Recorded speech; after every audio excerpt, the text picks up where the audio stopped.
say to this curve? So this is a curve that goes through monetary policy. And this curve shows you something that usually students don't expect. If you look at economic theory, if you look at models of economic growth, it's almost, you almost never have a relation between interest rate and income. So usually people reply by an empirical analysis. They say, if interest rates increases, this is what happens. And usually people consider that if interest rates increase, this is bad for growth. Okay? So the aim of the ISLM curve is to show that the relation between interest rates and income, between interest rates and GDP, is a bit more complex.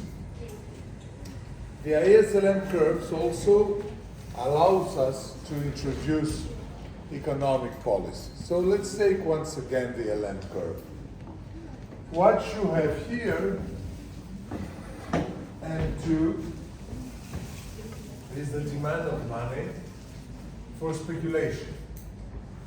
And we all agree that this is negatively linked to interest rates. So I think that everyone agrees on this. Then we go to the most difficult one. And once again, here what you have the relation between M2 and M1. M2 is demand of money for speculation, and M1 is demand of money for consumption. But the total demand, M1 plus M2, M, is equal to L. And L depends upon what? Upon the central bank, the supply of the central bank. Now, so if M2 increases, M1 increases. What happens now if the central bank decides to increase the supply? So what happens if the central bank decides to increase L? If the central bank decides to increase L, then this is the new M1 plus M2 equal to L line, which means that for this quantity here of M2, F2, I'll make it a little bit lower.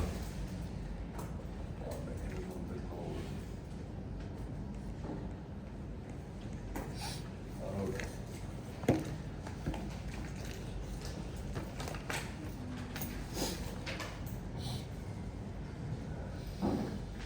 So for this value here, this is M1.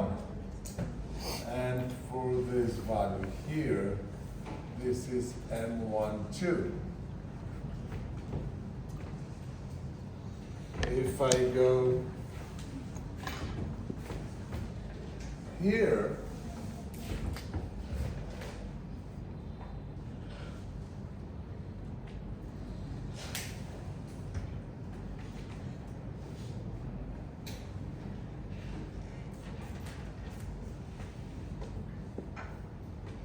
if I go here,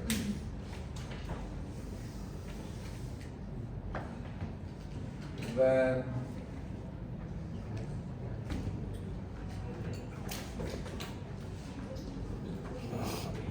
this is the new Y1 and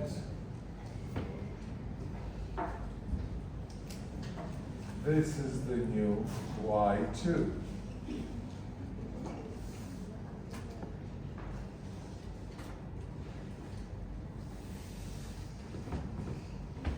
Now, if I put all this together,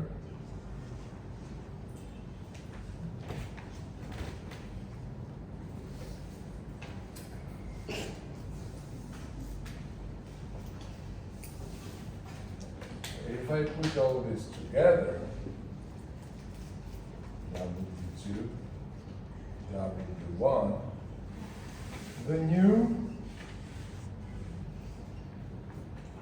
LN9 is this. That was the old one. This is the new one. So if I increase the monetary policy, if I decide to increase the supply of money, what will be the impact in my economy? The impact will be a higher GDP and a lower interest rate. The impact will be a higher GDP and a lower interest rate. And of course, this leads to economic growth, but a lower interest rate means that people and firms can make more loans. And if people and firms make more loans, this means we might have inflation. Okay?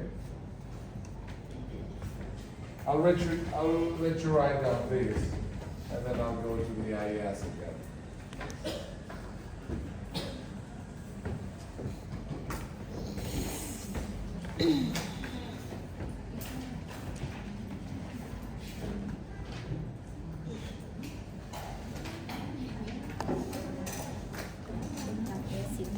Không, nó cần di chuyển thế này.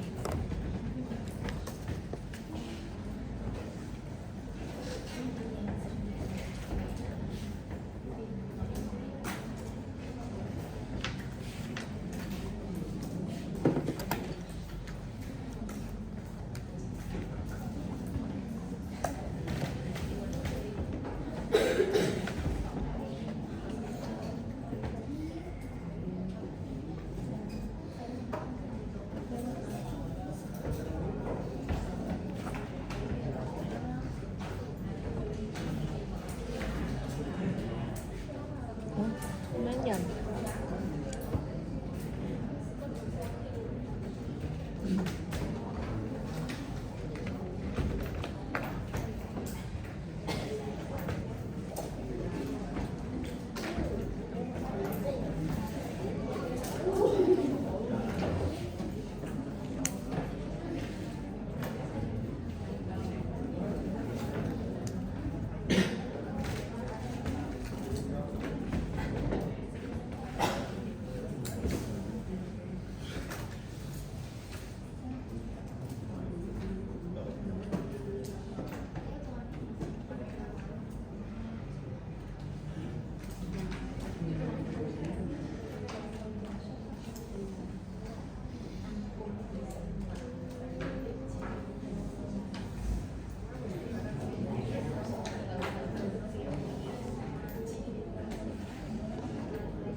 chờ.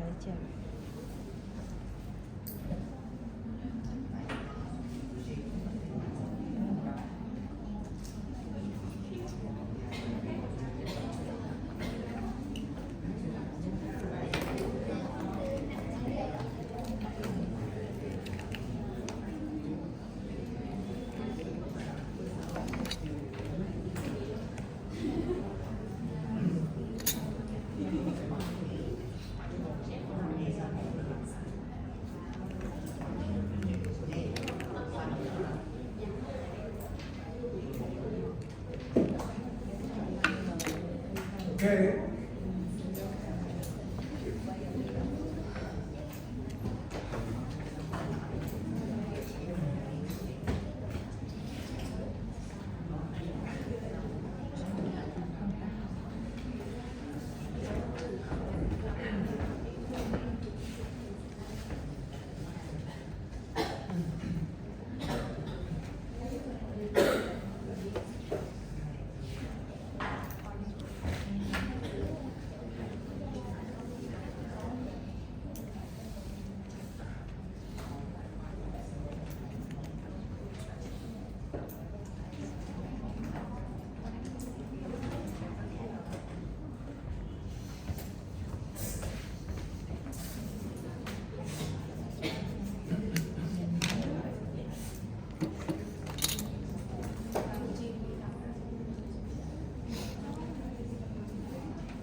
Okay, let's go back to the IS curve.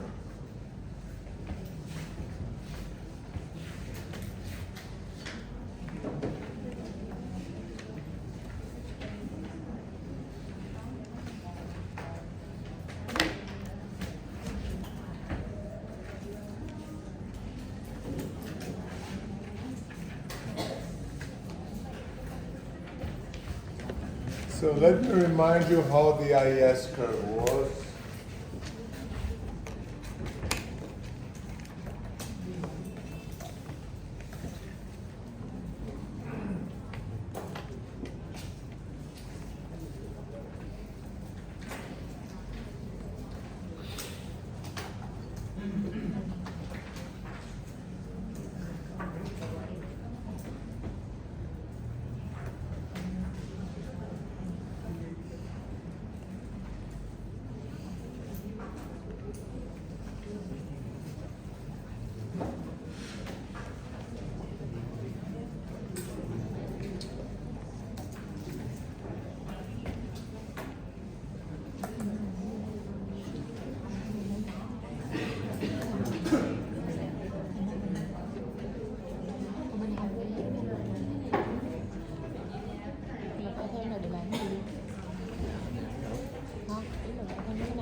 Okay.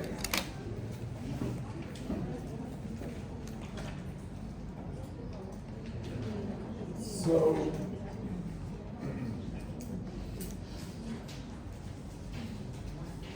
what happens now is, so this is the IS curve. Let me remind you once again. This is the relation between interest rate and investment. So when interest rate is high, investment is low, and the opposite. This is the relation between investment and savings. So normally investment is equal to savings in macroeconomic equilibrium. This is a relation between savings and income. So for a low income, you have low savings. For high income, you have high savings. And this is the IS curve. I wrote it like that, but I should write IS. So this is the IS curve, which shows you a relation between interest rate and income. This is what we've done this morning, okay? It's the same thing.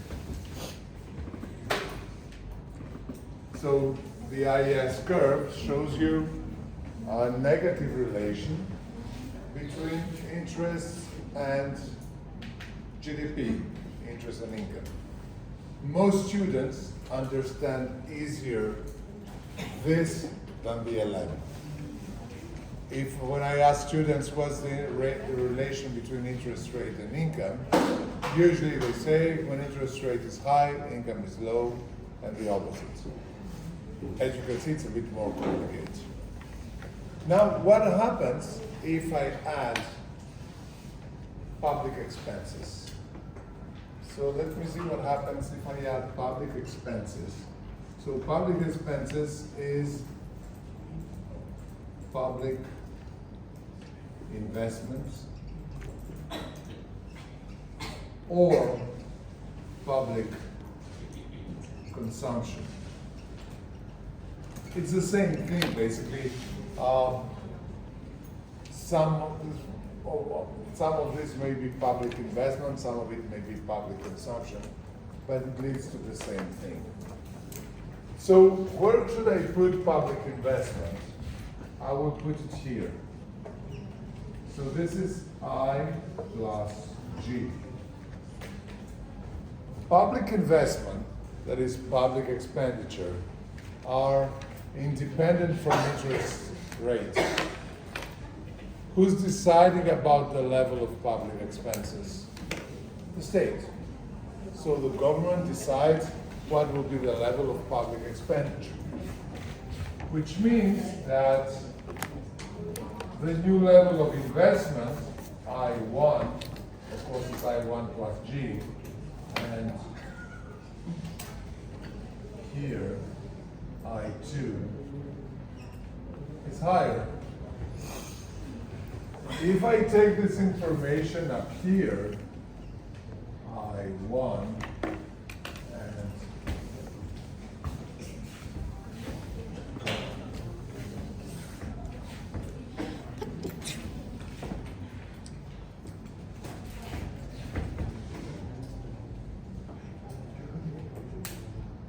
and I2,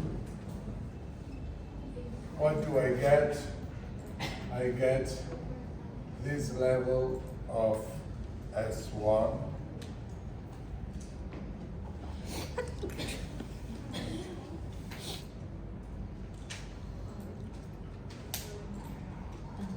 and this level of S2,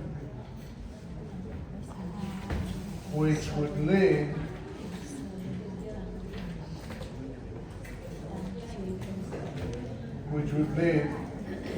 to a new Y1 and to a new Y2. Now, if I put all this together, this is my first point, this is my second point, and this is the new IS curve. So the IS curve, that is the curve with public expenditure, leads also to an increase of Y. So, sorry, it's not here. Let's put it correctly.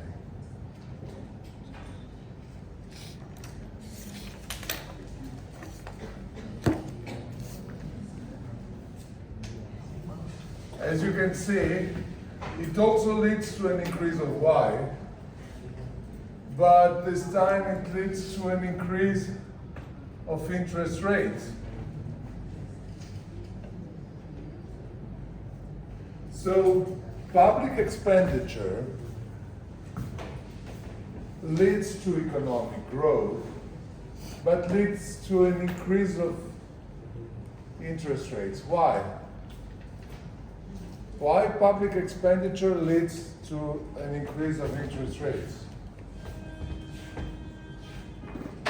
Well, because let's go to the first chapter. If the state increases G, he must find money somewhere. So if the state finds money by increasing bonds, what is happening? Then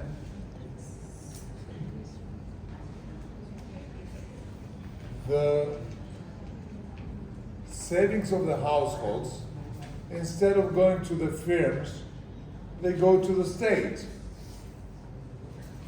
The firms want to invest, but there is not enough money.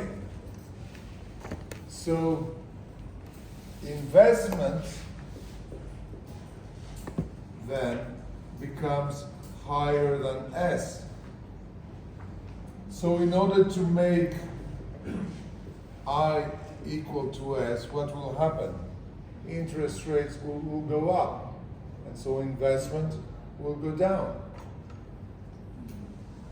So the impact of a public expenditure policy is an increase of interest rates, which of course might limit the effect of investment.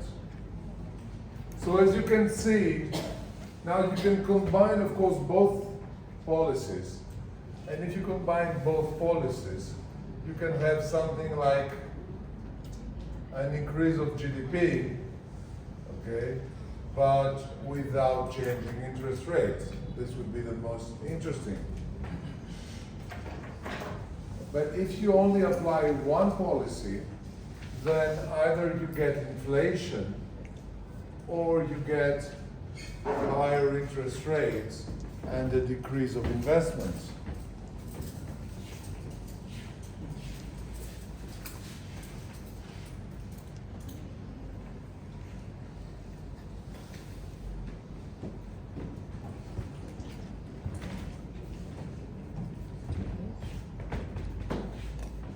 Okay, I'll let you write down this.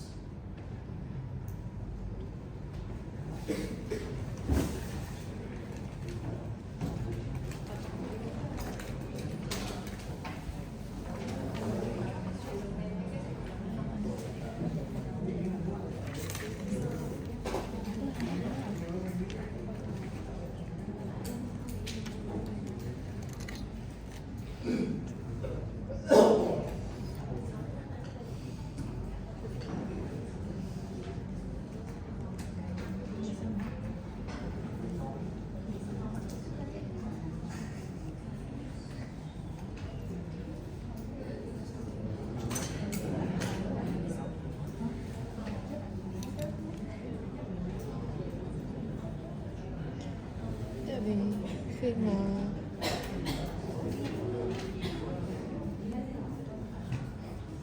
khi mà nó lấy tiền đâu ra để nó đầu tư nhiều hơn hả? Ý là tại sao lãi suất lại tăng? Không, Không có vốn để cho con nó sao mày? Invest lớn hơn saving là vì cái interest tăng thì người ta saving nhiều, mà tiền để ra tiền thì nó tự lấy cái tiền nó đi đầu tư vô phone. ý là interest tăng thì mình biết là tại sao Interest tăng là do biến động. là người ta đi đầu tư nhiều hơn saving chứ, phải không? Đúng rồi, interest tăng là saving, người ta đi saving nhiều thì tiền nó đẻ ra tiền thì từ đó ngân hàng nó mới có nhiều tiền hơn để nó đi đầu tư. Như mày tiết kiệm 100 triệu đi mà một tháng lãi suất tới 10% thì tiền nó cứ đẻ ra tiền rồi nó sẽ mỗi tháng ngân hàng nó lấy 110. Is it okay to finish? Okay, 2 minutes.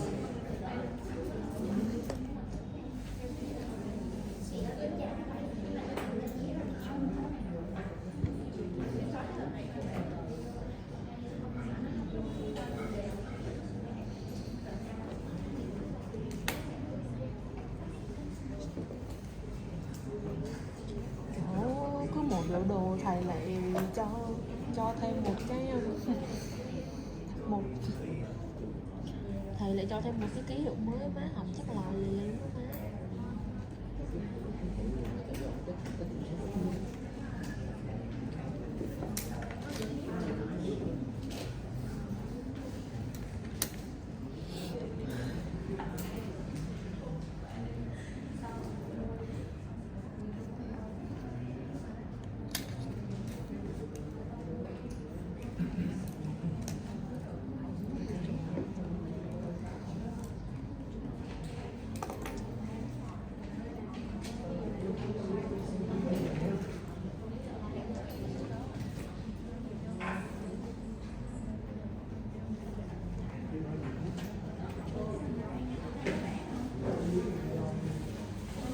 Y này gì? Y này Y1, Y này Y2, 2, 3,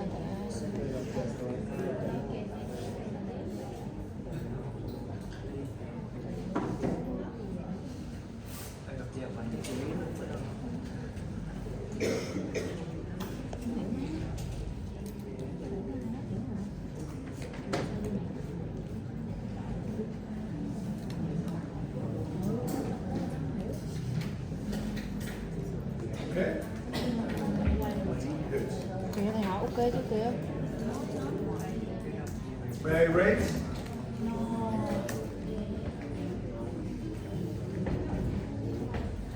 So teacher, why investment more saving?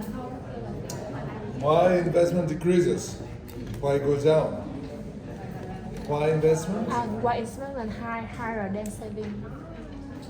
Why this? Yes. Because yeah. Okay.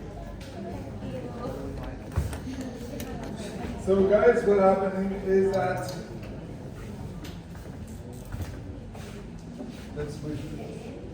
this is a state. So the state decides to increase G. This is what you have here, okay? So if the state decides to increase G, let me remind you of the state's equilibrium equation. T plus B is equal to G plus F plus YS, okay? This is first chapter, okay? So if the state decides to increase G, okay, they don't want to change this, they don't want to change this, and they don't want to change taxes. So how the state will find money? He will use bonds. The state will increase bonds. So what is bonds? So this is the banks. These are the households. And this is the firms.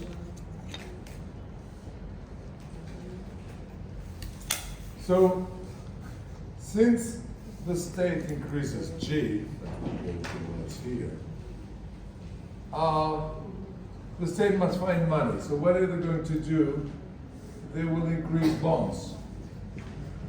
What means increase bonds? How the state manages to take money the state will issue bonds. And the state will say, okay, what's the interest rate in the bank? The interest rate in the bank is 5%. I am the state. I give you 6%. So what people do? People prefer to go to 6% instead of 5%. 6%. So people will buy bonds. Now, this means that the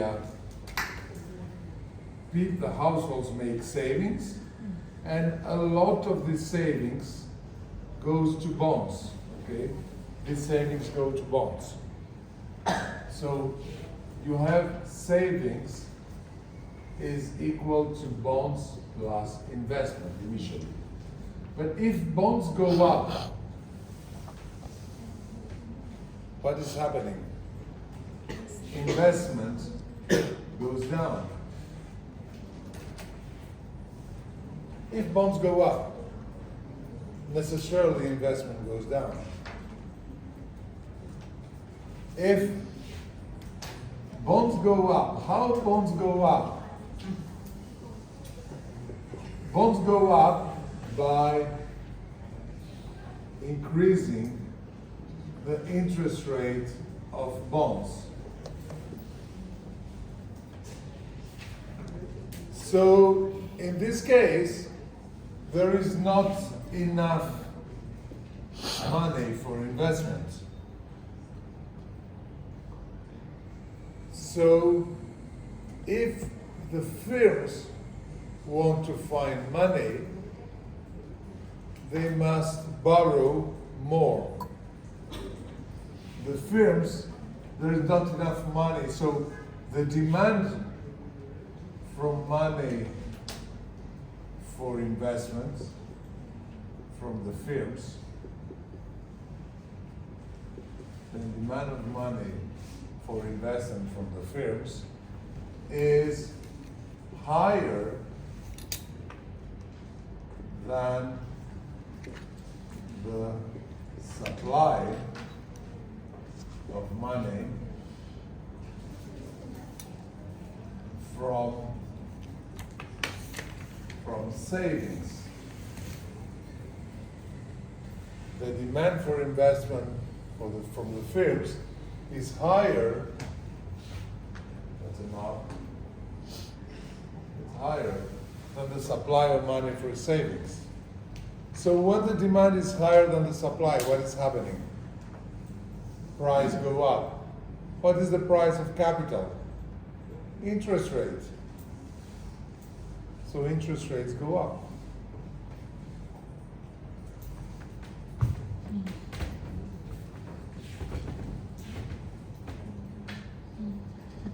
Okay?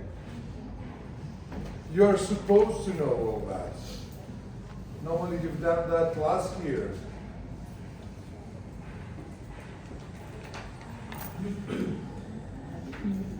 Are there any other questions?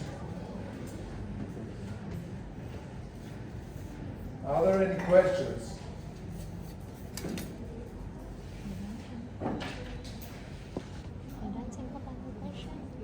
Okay. Let me erase all this then.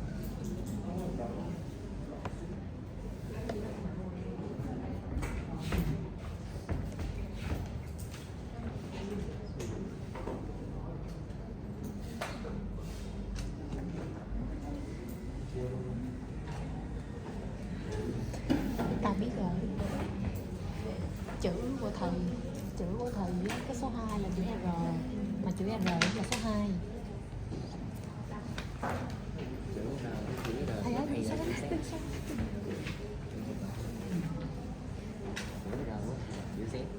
Không, chữ R của thầy là số 2, là số 2 cũng là chữ R luôn. Mấy khó vậy.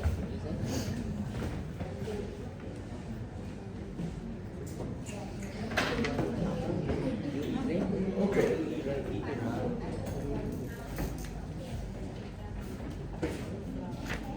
Đây là IS hả? IS là gì? IS đúng không?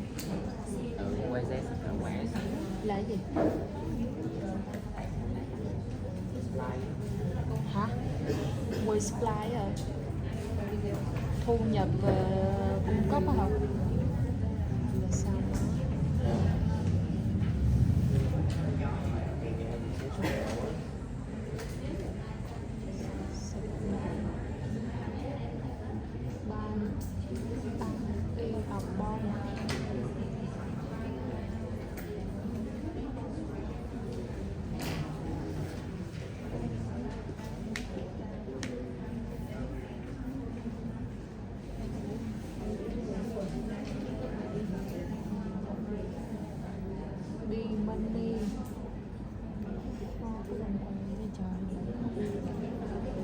Okay. So, what we are going to do, we will enter the fifth and last chapter, which is banking environment. What I'm going to do, I'm going to just introduce this part, but I want us to do the exercises tomorrow, okay? So maybe we'll finish a bit earlier. We go rather fast, which is a good thing, but I don't know if you understand everything because there are a few questions. Usually students have more questions because there are things they didn't understand. Now, either you understand, which is very good, either or you don't ask questions, which is not good. Okay? So I hope that everything is understood. Because what we've done here, chapter 4, 3, is not difficult, but it's not so easy. I mean, there are many relations. And you must understand how the whole thing works together. Basically, what you must understand is that the first 4 chapters, it's the same thing. The first 4 chapters is always the same thing, is y is equal to c plus I plus g plus x minus m. They all go around the same idea, but it's presented in different ways. The cycle, it's a figure. Economic account, national accounts are accounts. Macroeconomic equilibrium are economic relations. And economic policies has to do with economic policies. Okay. Okay, let's go to banking environment. So, banking environment is a little bit different. It's still related to that, but we'll do some other things. So let me first of all describe the monetary mass. So we've spoken previously about MM. MM is the monetary mass. So, what is this monetary mass about? Well, you have different type of money. Basically, you have 1, 2, 3, 4 type of money. But I will stick to 2.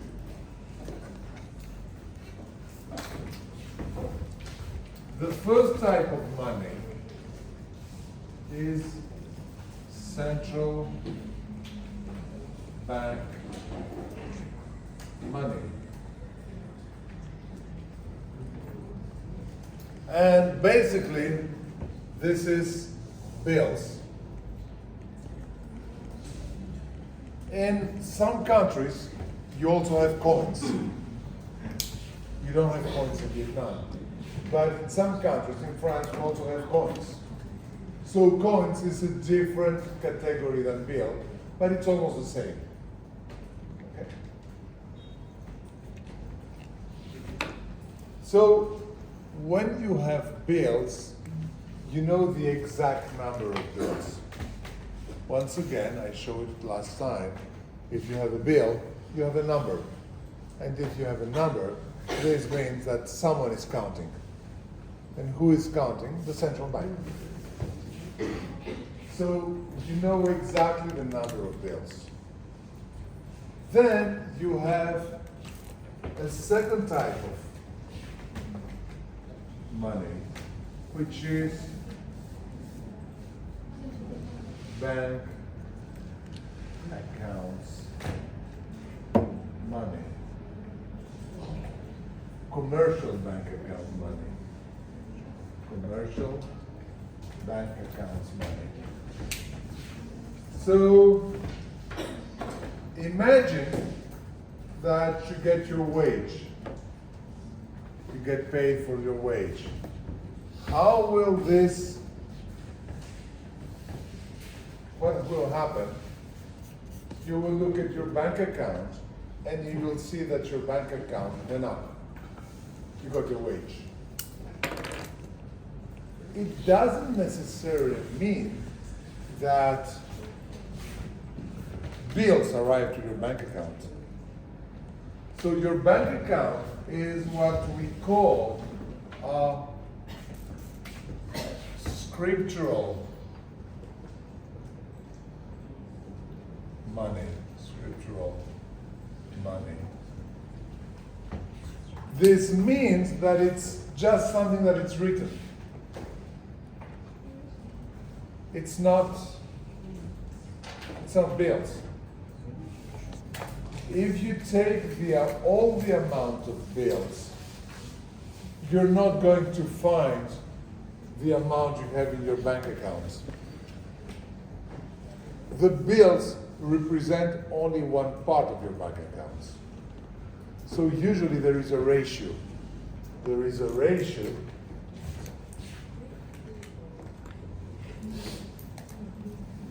central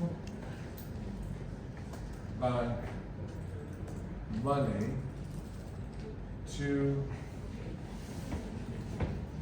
bank accounts.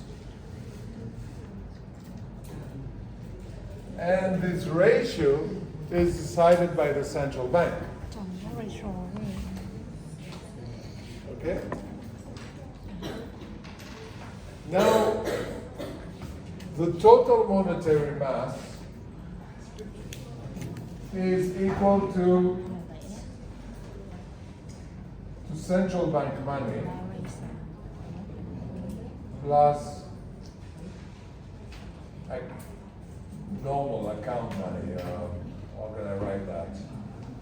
BA, bank account money. So this is the total monetary mass. Okay? So once again, the monetary mass is composed by two things: central bank money and scriptural money. Scriptural money, this means, scriptural means that it's written. Or a script. It means that it's just something that it's written. If you open your bank account in internet, you will see that you have that amount of dollars. It doesn't necessarily mean that all these bills, all this account has bills inside the bank. So usually, only a given ratio of central bank money exists in the bank. Now these bills here, where are they? They are in two places. These bills are first in people's pockets. I take my pockets, I have a small wallet. If I open my small wallet, what do I have? I have, it comes from Peru. I have some bills. Bill là tiền đó hả? Not so much. So I just put it again in my pocket. Okay? So one part of these bills, I will write down that B like that, is in people's pockets. probably all of you have some bills in your pockets. Maybe small. A second part of these bills can be found where? In the banks. When you go to a bank, you go to an ATM, you put your credit card, and what do you expect? To withdraw bills. So one part of these bills are in the banks, and we call these bills reserves. So the official name for this is bills, and so this is in the banks. And the official name for that is reserves. Okay? It's the same thing. But for the one we call it bill because it's in people's pockets. The other one we call it reserve because it's in the banks. So the central bank money is made of two things, B plus R. This is the central bank money. Now, the ratio central bank money to bank account is usually what we call the reserve ratio. So it's R to D. The bank accounts are the deposits. So this is D and this is R. So this here is the ratio R of reserves. It shows you how much money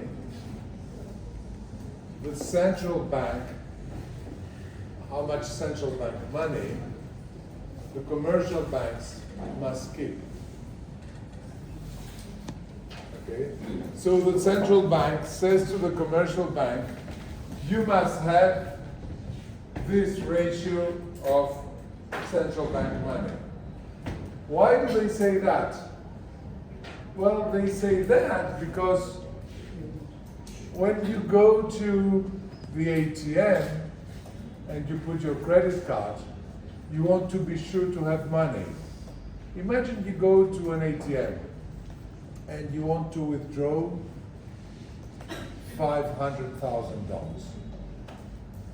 You put your credit card and the ATM says, sorry, no money. So what do? You take your credit card and you go to a second ATM. You put your credit card here, you ask $500,000, and once again it says, sorry, no money. So you start panic, say it's not good. You take your credit card, you go to a third one, and here there is money. How much will you take? You will not take 500, you'll take 1 million. Why? Because say, maybe there is a cash problem. So it's better I take more. The same thing happens in France, for example. You don't have that so much in Vietnam with petrol. Petrol companies make strikes. So when petrol companies make strikes, what happens? I usually put 20 liters in my car. I don't make it full, but I don't need it. So usually when I go to a petrol station, I take 20 liters. Now, if I go to a petrol station and they say no more petrol, I go to a second one. If they say no more petrol, I get panic because I need my car to go to my work. So if I find petrol in the third station, I take the double. I take 40 liters because I want to be sure to have enough if the strike lasts.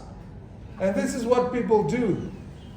When there is a strike, suddenly everyone takes more than usual. And basically this is what creates the lack of petrol. It's not the strike, it's people behavior. Now, if you go to the first ATM and you don't find money. The second ATM, you don't find money. In the third one, you will take more than what you need because you're afraid. And if everyone takes more, then this ATM will not have money. This is what happened in the 1929 crisis. Okay, that was almost 100 years ago, but it's one of the biggest crises in the world. The stock market, the Wall Street crisis, the stock market of New York, when people went to the banks to ask for money, and the bank says, we don't have cash. And so panic came along. Everyone rushed to the bank to get money. The banks didn't have enough cash, and this led to a huge crisis where the stock market crashed, the economy crashed, people went in unemployment, etc., etc. To prevent this, the central bank asks now to the commercial banks to have enough reserves. So the commercial banks are obliged to have reserves because they want to avoid panic effects. So if the central bank considers that the economy is working well, if the central bank considers that there is confidence in the economy, the reserve rate goes down. But if the central banks consider that there is upheaval, that people are not so sure, they are afraid, what will the central bank do? They will increase the reserve ratio. Because what the central bank wants is that when people go to the ATM to get money, they find money. They don't want people to be in panic. Okay? They want to control this. Good. So what we're going to do in this chapter, we're going to look how central banks create money. Basically what we're going to do is we're going to see what means we saw until now that monetary policy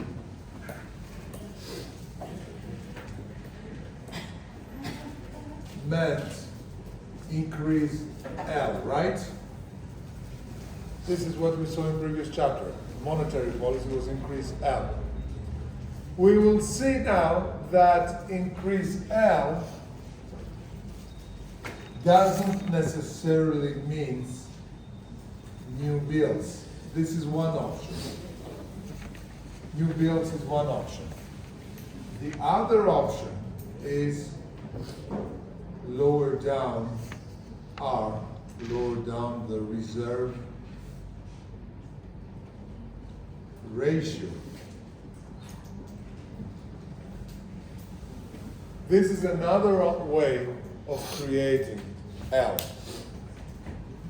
So what we are going to show is not so accurate anymore. Things don't work the way I'm going to show you. However, what I'm going to show you is not wrong. It's just not sufficient. Okay? So I will explain tomorrow, we'll do some exercises, and I will explain why today things are more complicated. What will I show here and tomorrow is how things worked, let's say, in Vietnam 20 years ago. But today, even 15 years ago, today it's a bit more complicated. So I will show this first stage, and I will explain how things have changed. Okay?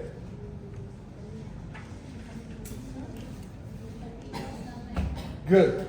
What I suggest is it's a bit early, but let's stop here today. I don't want to start an exercise. Because if I start exercises, either we stay another hour or we stop. I cannot stop in the middle. So it doesn't matter. It's a bit early. You win 15 minutes. So let's start this tomorrow, okay? Tomorrow, guys, tomorrow, 10 o'clock. Yes!